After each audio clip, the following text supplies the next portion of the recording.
27 رجب کو جبرائیل آئے، آسمان سج چکے ہیں، اور ہماری یعنی زبان میں یا ہمارے رواج میں کہ یا رسول اللہ استقبال کے لیے قطاریں لگ گئی ہیں، آپ ان کو لے کر گئے۔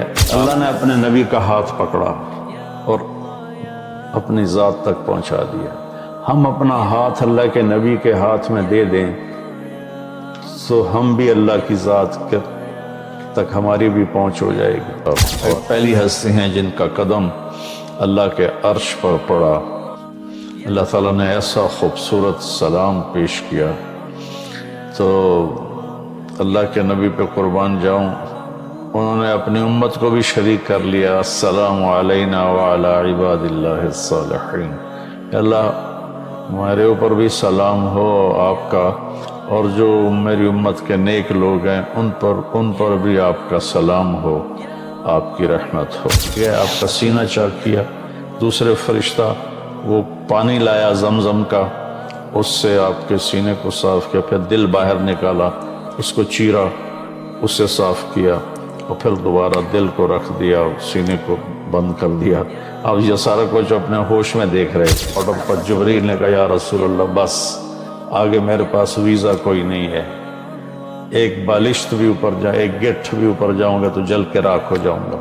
کہ محمد سے وفاتوں نے تو ہم تیرے ہیں، یہ جہاں چیز ہے کہ لوح و قلم تیرے ہیں۔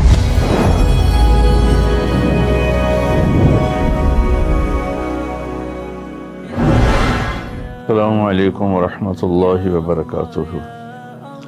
الحمد للہ وکفی وسلام علی عبادہ الذین اصطفی، اما بعد۔ رجب کے مہینہ میں اللہ تعالیٰ کے نبی کو اللہ تعالیٰ نے اپنے پاس بلایا، جس کو ہم معراج کہتے ہیں، شب معراج، لیلۃ المعراج، اور اس کے لیے اہتمام بھی کیا جاتا ہے، عبادات کا، خیرات کا۔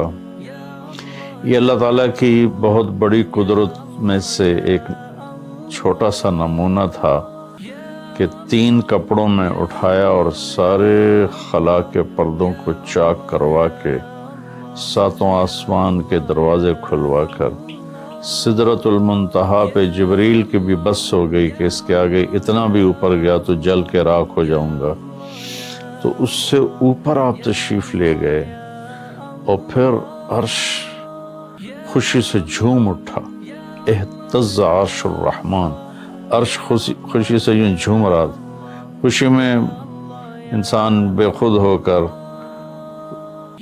جھومنے لگ جاتا ہے، تو اللہ کا عرش جھومنے لگا آپ کی آمد پر، اور پہلی ہستی ہیں جن کا قدم اللہ کے عرش پر پڑا، اور اللہ تعالیٰ اور اللہ کے محبوب کے درمیان جتنے نور کے پردے تھے اللہ نے سب ہٹا دیے، اور السلام علیک ایھا النبی ورحمۃ اللہ وبرکاتہ۔ اللہ تعالیٰ نے ایسا خوبصورت سلام پیش کیا، تو اللہ کے نبی پہ قربان جاؤں، انہوں نے اپنی امت کو بھی شریک کر لیا۔ السلام علینا وعلی عباد اللہ الصالحین۔ اللہ ہمارے اوپر بھی سلام ہو آپ کا، اور جو میری امت کے نیک لوگ ہیں ان پر بھی آپ کا سلام ہو، آپ کی رحمت ہو۔ تو معراج کا واقعہ اسباب کے خلاف ایک انتہائی عجب اللہ کی قدرت ہے، اور اس میں ایک چھوٹی سی بات عرض کروں کہ جب آدمی پس جاتا ہے نا اور کہتا ہے متی نصر اللہ، یا اللہ تیری مدد کہاں ہے، تو پھر اللہ کی طرف سے جواب آتا ہے الا ان نصر اللہ قریب، بے شک میری مدد قریب ہے، آ رہی ہے۔ یہ واقعہ طائف کے بعد پیش آیا ہے، جب آپ بے بس ہو گئے تھے، پتھر کھا کے شدید زخمی ہوئے، پھر آپ مکہ تشریف لائے تو باہر ٹھہر گئے، اندر آنے کی آپ کی سکت نہیں تھی، اور آپ نے زید ابن حارثہ کو اخنس بن شریک کے پاس بھیجا کہ مجھے پناہ دو، میں مکہ میں داخل ہونا چاہتا ہوں، تو اس نے انکار کر دیا، کہا میں نہیں پناہ دیتا۔ پھر اپنے سہیل ابن عمر کو پیغام بھیجا کہ مجھے پناہ دو، اس نے بھی انکار کر دیا۔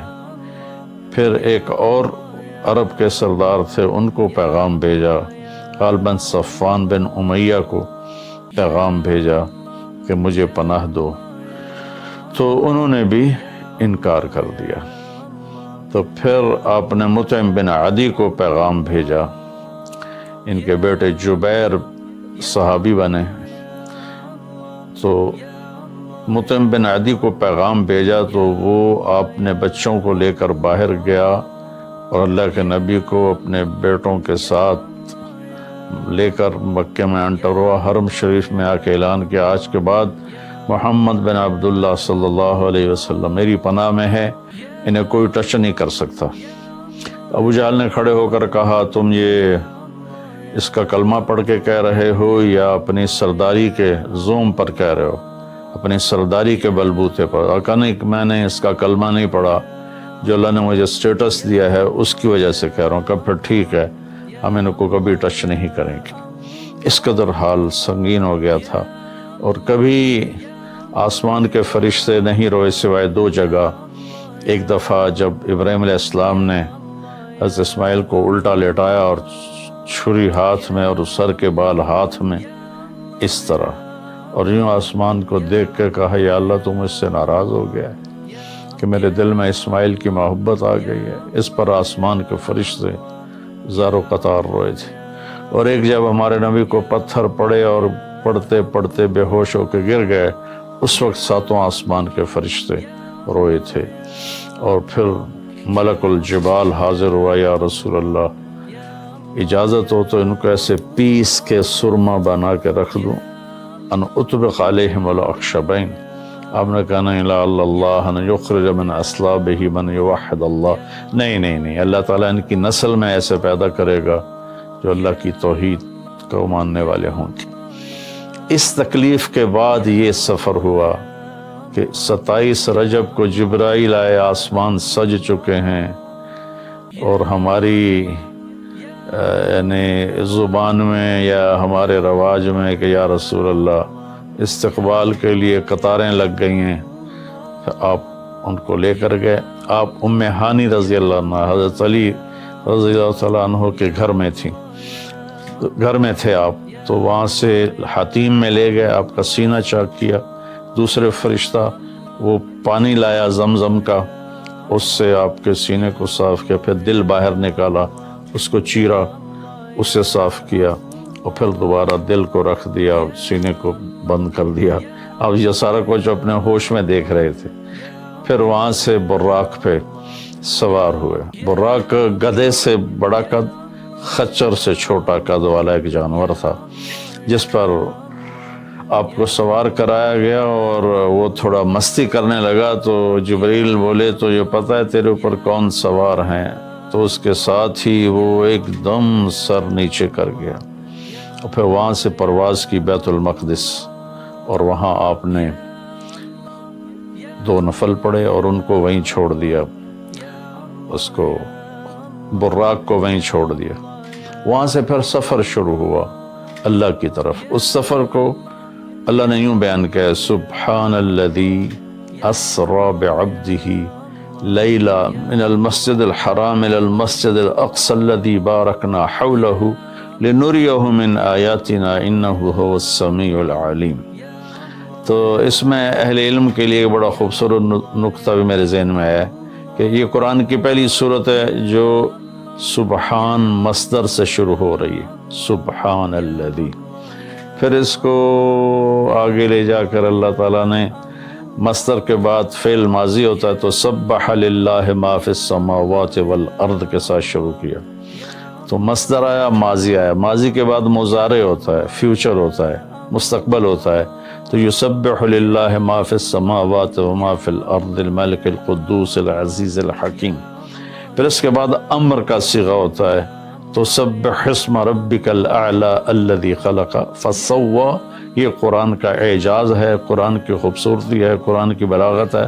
سبحان، سبح، یسبح، سبح، تو اللہ تعالیٰ نے پہلے اپنی پاکیزگی کو بیان کیا کہ جو کچھ کہنے والا ہوں میں سب کچھ کر سکتا ہوں، میرے لیے کوئی مشکل نہیں کہ میں اپنے بندے کو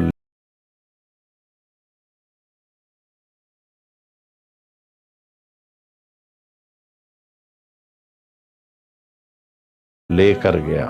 اللہ آنے جانے سے پاک ہے، لیکن با کا اضافہ یہ بتاتا ہے کہ اللہ تعالیٰ کہہ رہے تھے یوں ہی سمجھو کہ میں اپنے بندے کو خود لے کر گیا اوپر، آپ جبریل کے کندھوں پر پروں پر سوار ہو کر نہیں گئے، آپ کا سفر الگ تھا، جبریل کا الگ تھا، یہاں تک کہ پہلے آسمان پر پہنچے تو دروازہ کھلا تو آدم علیہ السلام نے استقبال کیا، گلے لگایا، پھر اس سے اوپر گئے تو عیسیٰ علیہ السلام، یحییٰ علیہ السلام، زکریا علیہ السلام نے استقبال کیا، اور سارے آسمان کے فرشتوں نے استقبال کیا۔ پھر اس کے بعد تیسرے آسمان پر گئے تو یوسف علیہ السلام نے استقبال کیا اور سارے فرشتوں نے۔ پھر چوتھے آسمان پر گئے تو یونس علیہ السلام نے اور باقی سارے فرشتوں نے۔ تو پھر پانچویں آسمان پر گئے تو ہارون علیہ السلام اور آسمان کے فرشتے۔ پھر چھٹے آسمان پر گئے تو موسیٰ علیہ السلام اور موسیٰ علیہ السلام کے آسمان کے فرشتے۔ اس دن اللہ نے، میرا میں نے پڑھا کہیں نہیں لیکن مجھے لگتا ہے کہ اس دن اللہ تعالیٰ نے سارے فرشتوں کی عبادت کی چھٹی کرا دی ہوگی اور فرمایا ہوگا بس میرے محبوب کا دیدار کرو، استقبال کرو، آج یہی تمہاری عبادت ہے، کیونکہ ہر فرشتہ بے قرار تھا کہ دیدار ہو جائے۔ پھر اب ساتویں آسمان پر گئے، وہاں ایک بیت اللہ تھا، وہاں ایک بزرگ سفید داڑھی والے یوں کر کے بیٹھے ہوئے تھے، یوں کر کے، اور لمبے ان کے بال تھے، لمبی داڑھی تھی، وہ نہیں اٹھے، وہ بیٹھے رہے۔ جب اب قریب آئے تو وہ کھڑے ہوئے اور کہا میرا بیٹا آ گیا۔ پہلے نبیوں نے کہا ہمارے بھائی آ گئے، ہمارے بھائی آ گئے، ہمارے نبی آ گئے۔ اس بزرگ نے کہا میرے بیٹے آ گئے، میرے بیٹے آ گئے۔ تو آپ نے جبریل سے پوچھا یہ کون بزرگ ہیں؟ تو انہوں نے فرمایا یہ آپ کے دادا ابراہیم علیہ السلام ہیں۔ اس میں اللہ نے ہمیں سبق دیا کہ بیٹا کتنے ہی عالی مقام پہ چلا جائے، اس کے ذمہ ہے اپنے ماں باپ کا ادب کرے، ان کے پاؤں چھوئے، ان کے سامنے سر جھکا کے چلے۔ یہ ہواؤں میں اڑ جائے، عرش کو چیر کے اللہ تک پہنچ جائے، پھر بھی باپ کے آگے، ماں کے آگے سر جھکانا ہے۔ اور یہ سبق عملاً اللہ نے امت کو سکھایا، پہنچایا کہ اللہ تو جانتے تھے کہ یہ امت اپنے والدین کی کتنی نافرمان ہوگی اور کتنے ماں باپ ہوں گے جو چھپ چھپ کے روئیں گے، کتنی مائیں ہوں گی جو دوپٹے کے پلو میں اپنے آنسو چھپا لیں گی اپنی اولاد کی نافرمانی کی وجہ سے، بدتمیزی کی وجہ سے۔ میرے نبی سے پوچھا گیا یا رسول اللہ قیامت کب آئے گی؟ تو آپ نے فرمایا اللہ کو پتہ ہے، کیا کوئی نشانی فرما دیں؟ ارشاد فرما دیں کہ جب مائیں بیٹیوں کے ہاتھوں ذلیل ہوں گی تو قیامت آئے گی۔ یعنی بیٹے تو کرتے ہی رہتے ہیں، اگر بیٹیاں بھی ماں کو ذلیل کریں گی تو قیامت آ جائے گی۔ تو یہ اتنا بڑا مقدس رشتہ ہے۔ آپ نے فرمایا جس نے اپنے والدین کو دکھ دیا اس پہ اللہ کی لعنت، زمین آسمان کی لعنت، فرشتوں کی لعنت، نہ اس کی نماز قبول ہے، نہ روزہ، نہ صدقہ۔ اور دوسری طرف آپ نے فرمایا جو صبح صبح ماں باپ کی زیارت کر لے تو صبح سے شام تک جنت کے 2 دروازے اس کے لیے کھل جاتے ہیں، نہ حال پوچھا نہ خدمت کی، صرف آ کے زیارت کی محبت کی وجہ سے۔ شام کو آ کے ان کی زیارت کی تو صبح تک جنت کے 2 دروازے اس کے لیے کھلے رہیں گے۔ پھر ان میں کوئی ایک فوت ہو جاتا ہے اور یہ اس ایک کی بھی ایسے تعداد کرتا ہے، زیارت کرتا ہے، ایک دروازہ کھلا رہے گا۔ تو یہ اس میں ایک بہت بڑا سبق تھا ماں باپ، چونکہ پہلا قصور تو ماں باپ کا ہے کہ وہ بتاتے ہی نہیں، وہ تعلیم ہی نہیں دلاتے جس سے پتہ چلے کہ ماں باپ کا مقام کیا ہے۔ اسی میں ہماری نسل ڈپریشن کا شکار ہو گئی۔ تو انہیں کیا پتہ باپ کون ہوتا ہے، ماں کون ہوتی ہے۔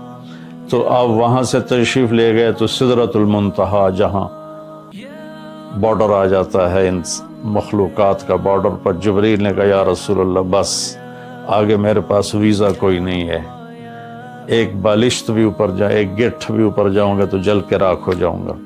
اللہ نے ایک تخت اتارا، اس سے اپنے محبوب کو بٹھایا اور وہ گئے بلندیوں کو چیرتے ہوئے، اس نے عرش پر جا کر لینڈ کیا، آپ اترے اور میرے اللہ تعالیٰ نے کہا ثم دنا فتدلی فکان قاب قوسین او ادنا۔ اللہ تعالیٰ نے اپنے محبوب کو اپنے قریب کر لیا، اتنا قریب کیا کہ فاصلے مٹ گئے، فاصلے مٹ گئے۔ تو بھائیو پھر لمبا واقعہ ہے، اور لوگ آج کل اتنا لمبا سنتے بھی نہیں ہیں، تو میں صرف جانے کا بتا دیتا ہوں۔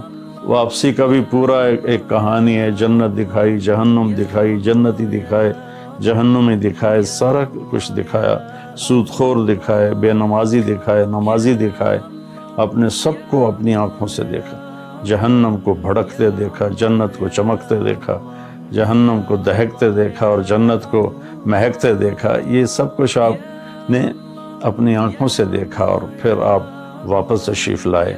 تو جب آپ پہنچے تو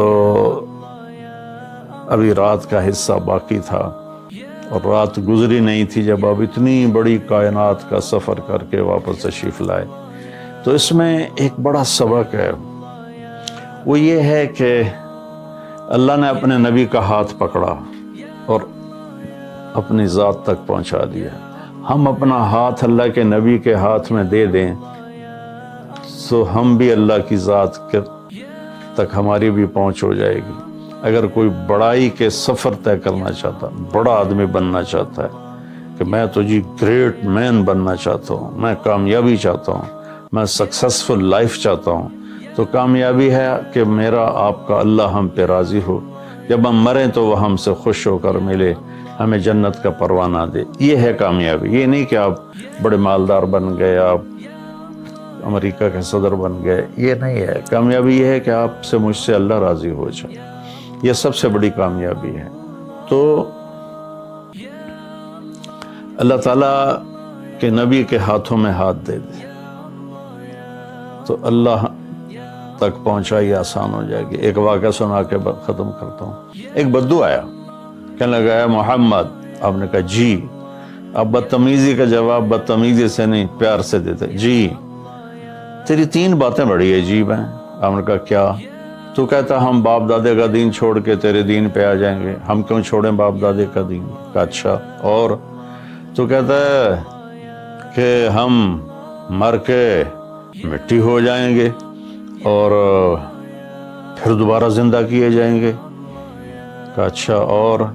تو کہتا ہے سورے عرب کو تیری امت فتح کر لے گی، ایران اور یورپ کو بھی تیری امت فتح کر لے گی۔ تو یہ کیسی بچوں والی باتیں کہا، ان کو روٹی نہیں ملتی، اور یہ سنا رہا ہے ان کو کہ اس سے کیسر اور کسرا 2 بڑے بلاک تھے اس وقت۔ تو آپ نے مسکرا کے فرمایا انشاءاللہ تیری عمر لمبی ہوگی، تو دیکھے گا کہ سارا عرب و عجم میرا کلمہ پڑھے گا، پھر تو دیکھے گا کہ سارا عرب و عجم یہاں مدینہ ڈھک کے آئے گا، اور پھر تو دیکھے گا کہ اللہ تعالیٰ قیامت کے دن تجھے بھی کھڑا کرے گا، مجھے بھی کھڑا کرے گا، اور میں تیرا ہاتھ پکڑ کے تجھے یاد دلاؤں گا کہ ہو گیا یہ زندہ ہونا کہ نہیں ہوا۔ تو وہ کہنے لگا نہیں میں نہیں مانتا، تو چلا گیا۔ اس نے پھر ابوبکر صدیق کے دور میں دیکھا سارا عرب فتح ہو گیا، کہنے لگا پہلی بات تو پوری ہوگی، ساری قوم نے کلمہ پڑھ لیا۔ حضرت عمر کا زمانہ آیا تو کیسر اور کسرا پٹ گیا، تو کہنے لگا دوئی گل بھی پوری ہوگی، ہن باویں تری ہو ہی نہ جاوے کدائیں، چلیے بھائی کلمہ پڑھیے۔ تو وہ وہاں سے اپنے علاقے سے آیا، حضرت عمر کے دربار میں آ کر اس نے کلمہ پڑھا۔ جب وہ آپ کی محفل میں آتا آپ اس کے لیے کھڑے ہو جاتے، بڑا اکرام کرتے۔ تو ایک دفعہ فرمایا کہ تم دیکھتے ہو میں اس بدو کا بڑا اکرام کرتا ہوں، میں اس محفل میں تھا جس میں اللہ کے نبی نے کہا تھا کہ رہے گی تیسری بات تو تیرا ہاتھ پکڑ کے بتاؤں گا کہ ہوئی کہ نہیں ہوئی، ہم مر کے زندہ ہوئے ہیں کہ نہیں ہوئے۔ اور قیامت کا دن جس کا ہاتھ میرے نبی کے ہاتھ میں آ گیا وہ جنت میں پہنچانے سے پہلے کبھی نہیں چھوڑیں گے۔ تو یہ وہ شخص ہے جس کا ہاتھ میرے نبی نے پکڑا ہوا ہے، اس کو جنت تک پہنچا کے چھوڑیں گے۔ تو میرے عزیزوں، میرے بھائی بہنوں، بچوں بچیوں، ہم مختلف قسم کی نافرمانیوں کا شکار ہیں اور اس میں ہم لذت ڈھونڈتے پھر رہے ہیں اور فرسٹریشن کا شکار ہیں. ہماری نئی نسل نشوں پہ لگی ہوئی ہے. اللہ کے واسطے سب سے ہاتھ چھڑا کر اللہ کے نبی کو اپنا ہاتھ پکڑا دو. آپ کو یوں پکڑیں گے اور اللہ پاک سے جا کر ملا دیں گے اور فرشتے بھی آپ پر رشک کریں گے. یہ واقعہ معراج کی اصل تھیم ہے.